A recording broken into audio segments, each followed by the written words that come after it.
Would any sane person think that dumpster diving would have stopped Hitler? Or that composting would have ended slavery? Or brought about the 8-hour workday? Or that chopping wood and carrying water would have gotten people out of Tsarist prisons? Or that dancing around a fire would have helped put in place the Voting Rights Act of 1957 or the Civil Rights Act of 1964? Then why now, with all the world at stake, do so many people retreat into these entirely personal solutions?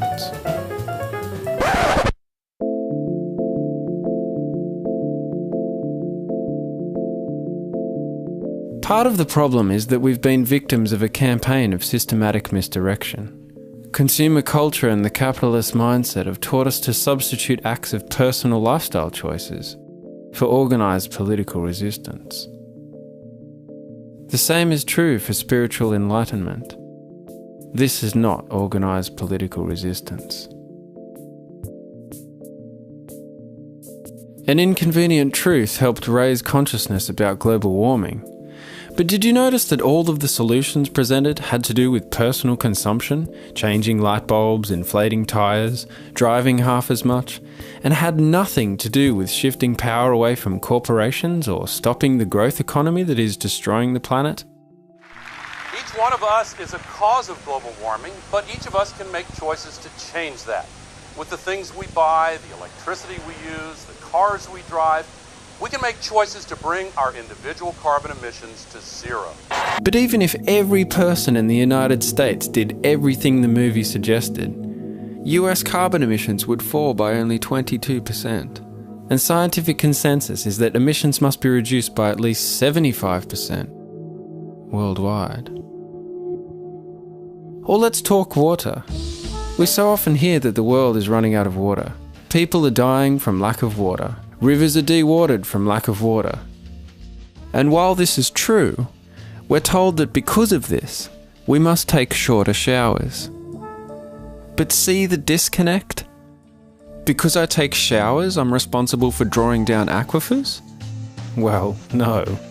More than 90% of the water used by humans is used by agriculture and industry.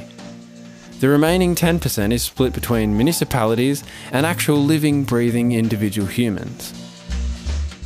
Collectively, municipal golf courses use as much water as municipal human beings. That's insane.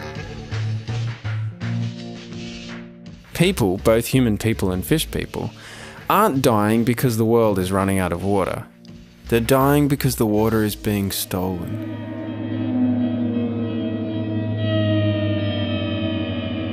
Well, let's talk energy. Kirkpatrick Sale summarised it well. For the past 15 years, the story has been the same every year. Individual consumption, residential, by private car and so on, is never more than about a quarter of all consumption. The vast majority is commercial, industrial, corporate, by agribusiness and government. He forgot the military. So even if we all took up cycling and wood stoves, it would have a negligible impact on energy use, global warming and atmospheric pollution.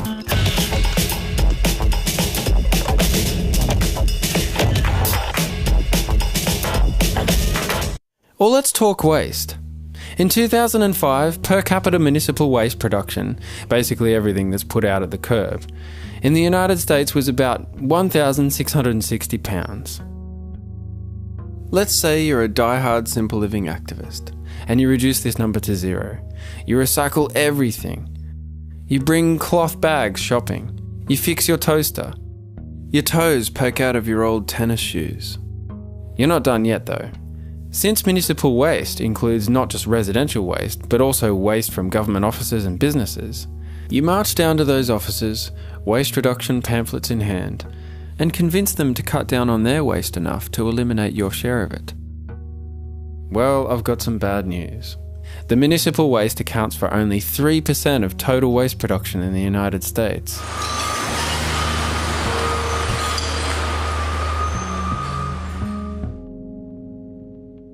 I want to be clear. I'm not saying that we shouldn't live simply. I live reasonably simply myself. But I don't pretend that not buying much, or not driving much, or not having kids is a powerful political act, or that it's deeply revolutionary. Because it isn't. Personal change does not equal social change. So how then, and especially with all the world at stake, have we come to accept these utterly insufficient responses? I think part of it is that we're in a double bind. A double bind is when you're given multiple options, but no matter what option you choose, you lose. And withdrawal is not an option. At this point, it should be pretty easy to recognise that every action involving the industrial economy is destructive. And we shouldn't pretend that solar photovoltaics, for example, exempt us from this. They still require mining and transportation infrastructures at every point in the production process. The same can be said for every other so-called green technology. If we choose option 1, if we avidly participate in the industrial economy, we may think in the short term we win, because we may accumulate wealth, the marker of so-called success in this culture, but we lose, because in so doing we give up our empathy, our animal humanity. And we really lose because industrial civilization is killing the planet, which means everyone loses. And if we choose the alternative option of living more simply, thus causing less harm, but still not stopping the industrial economy from killing the planet, we may in the short term think we win because we got to feel pure, and we didn't even have to give up all of our empathy, just enough to justify not stopping the horror. But once again, we really lose because industrial civilization is killing the planet, which means everyone still loses. The third option, acting decisively to stop the industrial economy, is very scary for a number of reasons, including but not restricted to the fact that we'd lose some of the luxuries, for example electricity, to which we've grown very accustomed. And the fact that those in power might try to kill us if we seriously impede their ability to exploit the world. None of which alters the fact that it's a better option than a dead planet. Any option is a better option than a dead planet.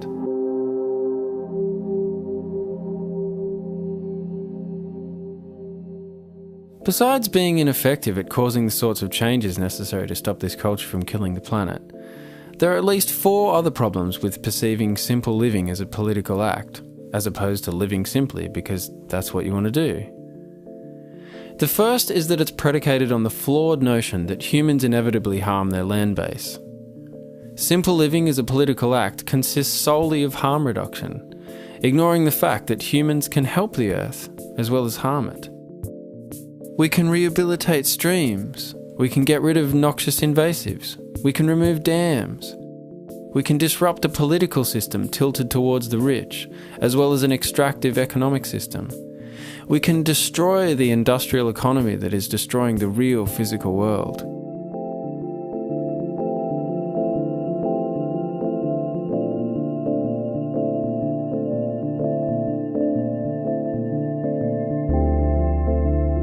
The second problem, and this is another big one, is that it incorrectly assigns blame to the individual, and most especially to individuals who are particularly powerless, instead of to those who actually wield power in this system, and to the system itself.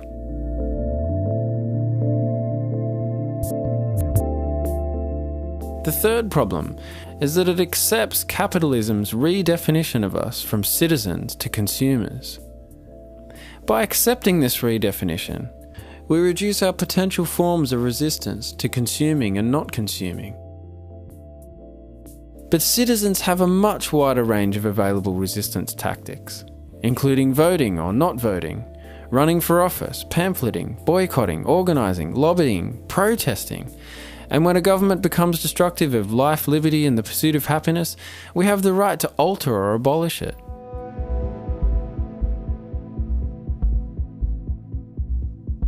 The fourth problem is that the end point of the logic behind simple living as a political act is suicide.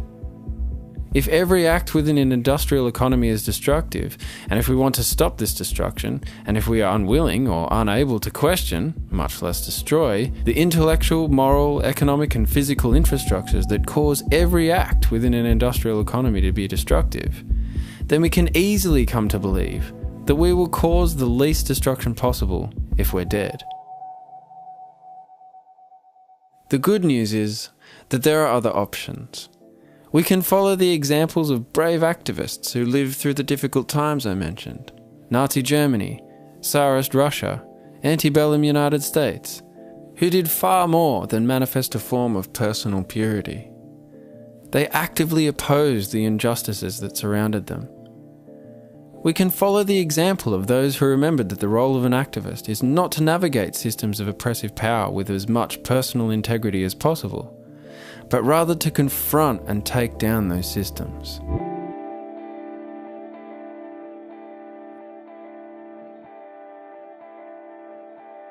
Let's get to work.